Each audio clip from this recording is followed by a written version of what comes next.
Would you like to learn how to make an oat milk creme brulee? Well, today on WTF, we're going to show you how to do just that and what ingredients you're going to need to do so.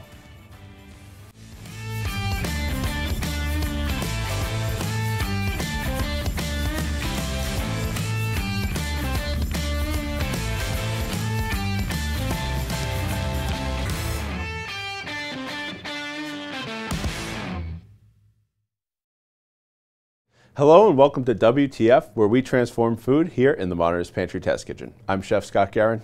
And I'm Janie Wang, one of the owners of Modernist Pantry. Here on WTF, every week we talk about unique ingredients and techniques and show you recipes that you can do in your kitchen.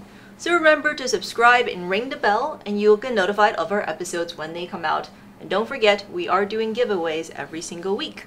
This week, we're going to be showing you how to make an oat milk dessert, specifically an oat milk creme brulee, because we asked people what they wanted and a lot of people said creme brulee and also cheesecake. We're still working on that one. So Scott, when we started thinking about an oat milk creme brulee, what did you find was different between making an oat milk version versus a dairy version? A lot of different things. So we went with almost a completely plant-based recipe here. We tried to do it with eggs and it just wasn't reacting the same way with the eggs. The custard wasn't as good. So we went with a completely plant-based version that uses a few hydrocolloids. And obviously when you're doing that, you don't have any fat, you don't have that richness, so you have to find things that are going to give you that creaminess and give you that richness that will then give you a better creme brulee. Yeah, what did you find that really worked in order to get that mouthfeel that you were looking for? So three things. I needed that texture, so when you pop into a creme brulee and you crack that crystallized sugar on top, you need a really rich creaminess, and two things came with that. Gel and gum LT100 and locust bean gum. Now there's a few different things why we use those, but the gel and gum LT100 is a very kind of a creamy opaque gel, and locust bean gum works really well with holding on to that moisture because LT100 can tend to weep. But also you have to bring a torch to this. Right. So when you bring a torch to this, you don't want it to melt as a lot of hydrocolloids do. So we use gel and gum F to help prevent that. So gel and gum F is a gelling agent that does not melt when it's reheated. It's not thermo-reversible. Yeah, and those are some of our favorite ingredients to use. If you're not familiar with gel and gum or locust bean gum, we'll link to them at the end of this episode so you can check them out and learn more about hydrocolloids. And I know we're going to jump into the demo for a minute, but I think in case someone has not caught our oat milk episode, can you briefly go over the process of how do we make our oat milk from scratch? And also, I'm sure someone's going to ask, can I just use store-bought oat milk to do this recipe? Yeah, that's a great question. So our oat milk is a little bit different in that it doesn't have any thickening agents. The only thickening agent is oats and oat fiber that's naturally in the oats. So it's oats, it's water, and it's amylase. Amylase is an enzyme that breaks down starches, turns them into sugar, so you get a natural little bit of sweetness. It breaks down a lot of the starch, but it doesn't break down all the starch that's found in oats. So as you heat it, you'll get a nice rich mouthfeel, whereas a lot of commercial brands will add a lot of things. A lot of people add a little bit of oil into it. They emulsify oil into it. So there's a lot of things that can go into a commercial oat milk that then can react synergistically with some of these ingredients and give you a different texture. So we know this one works, and we suggest you use our version of oat milk. Awesome. All right, let's get into the demo so we can see how we make this creme brulee. So very simple. We're going to start with our oat milk. This is actually a 10%, so we have different ranges. The percentage is how much oats to water it is. This is 10% because we want it to be a little bit creamier, a little bit more rich. Then we're going to add in our gel and gum F, and I'm going to add this directly into the sugar. So when I add it directly into the sugar, it's going to make it disperse much more evenly. Right? So LT100 and locust bean gum, and just stir that up. We just dry mix it here so that it mixes evenly with this sugar. If I were to pour these in directly, it's going to clump. Hydrocolloids love water, and when they come into contact with water, they almost like form a little shell around themselves because they soak up water so quick it doesn't allow it to go all the way through. A little bit of vanilla. This is our homemade vanilla extract.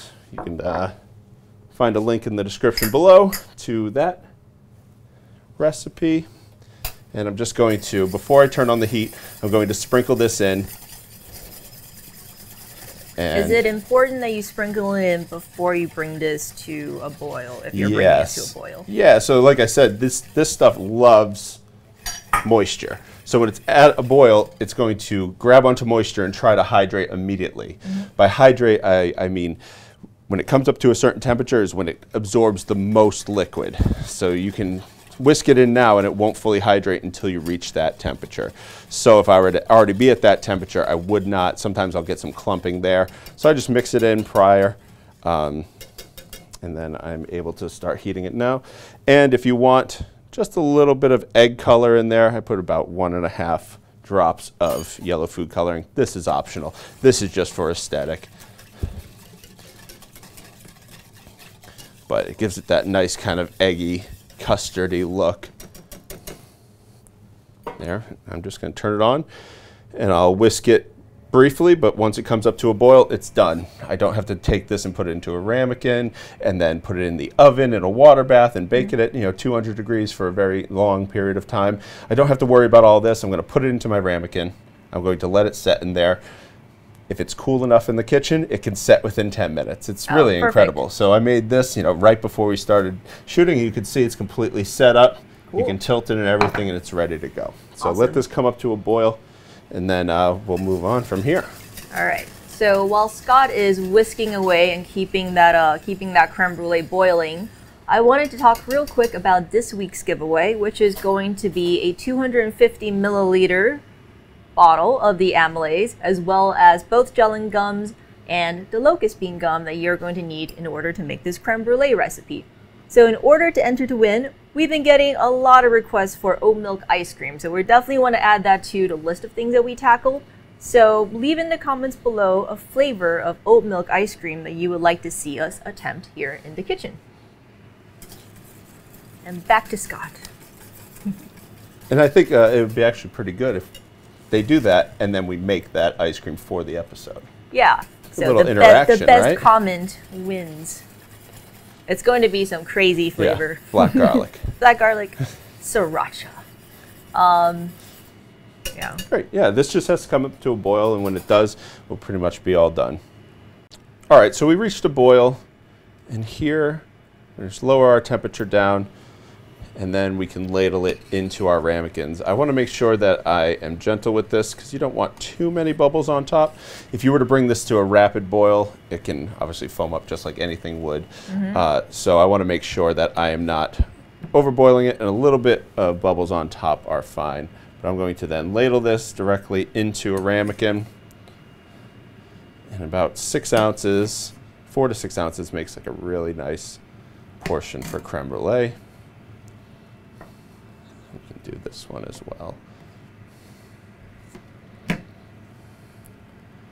We'll let this sit here for just a moment while we torch the other one and taste the other one. And you should see some setting on our one that we just made. Like I said, we don't have to worry about taking this and cooking it. Save that space inside the oven. All right, we have our torch. Great, so let these set, and we can do this.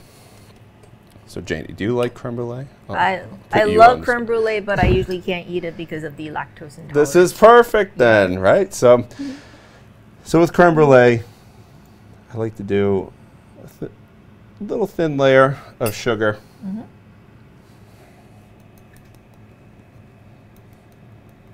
You can actually torch it 2 or 3 times. For video's sake, we're going to do 1 torch here. But usually you can give 1 torch, put it in the freezer for just a second, set it. A little bit, another thin layer of sugar, put it in the freezer, set it.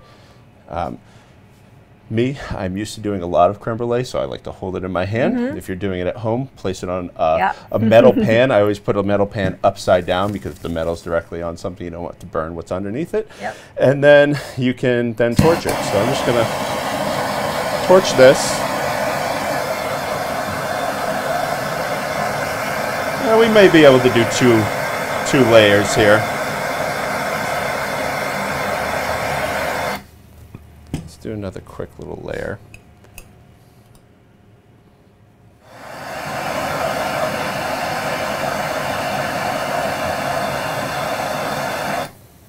There we go. Looks very good. So you can do a little bit more torching if you'd like. That's absolutely fine. But let's let this sit for just a moment, and then we can crack into it. All right, so this is set. We give it about 10 seconds. If you wanted to take it and pop it in the freezer literally for 10, 15 seconds, it will set that top really nicely, and then you can serve it immediately. So Janie, if you wanted to take the spoon and give it a little scrape on top to see how nicely it's set. It's set very nicely. Now we're going to ruin it by cracking it. There we go. All right. I think what's kind of really cool about this, oh, it's so crackly. Got a nice big chunk of the sugary icing. There we go.